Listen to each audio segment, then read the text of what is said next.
C'est dans les tréfonds du quartier Bonabéry, à Douala 4, que les éléments de la brigade de terre de Bonabéry 2 vont débusquer Edouard Zofak, le présumé assassin de Marie, la femme à qui il a sauvagement arraché la vie il y a bientôt une semaine. Après l'avoir cuisiné durant de nombreuses heures, il va avouer être le meurtrier de celle qu'on présente comme son ex-compagne. Et sur les lieux du crime, où on va le conduire en vue de la restitution des faits, il raconte ce qui s'est réellement passé cette nuit. Non. Les détails sont durs, effroyables. J'ai frappé, je sais que j'ai frappé la tête. De sa tête. Combien de fois? Commandant, je ne peux pas. Plusieurs fois. Pour se dire, pour se pas quoi ça. C'est des frappés, j'ai été tellement. Il se serait introduit chez son ancienne compagne, en pleine nuit, par un trou fait sur le mur, construit en matériaux provisoires, alors que celle-ci était dans la chambre. Il va tomber nez à nez avec son fils, un adolescent à qui il va demander de partir. Oui, je lui ai dit que ce n'est pas ton problème, c'est mon point. Alors que le petit garçon apeuré s'en va chercher de l'aide dans le voisinage, sa maman intriguée par les échanges de voix va sortir de la chambre.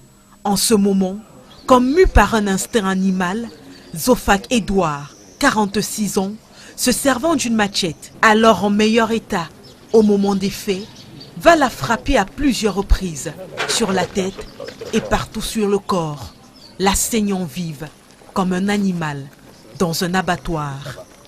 Ensuite, il va prendre la peine de verser sur son corps inerte, ainsi que sur les alentours de la maison, de l'essence qu'il avait ramenée dans ce bidon de 5 litres.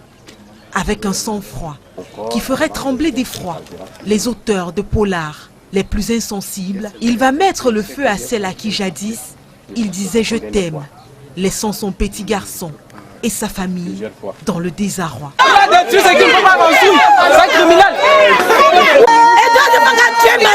Questionné sur les mobiles de son acte, il avouera avoir mal digéré la rupture entre eux. La maison dans laquelle la défunte vivait serait selon lui sa propriété. Il lui aurait demandé en vain de la lui rendre. La déception issue de cette séparation non consentie l'aurait même poussé à plusieurs reprises aux portes du suicide. Là, j'ai voulu me mourir, elle a laissé tout.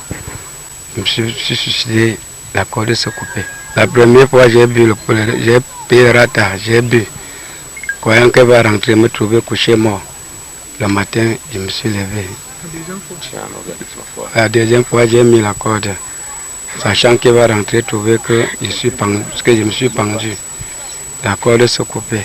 C'est en 2006 qu'il fait la rencontre de celle dont il sera finalement le bourreau. Il va quitter sa femme pour lui offrir la belle vie.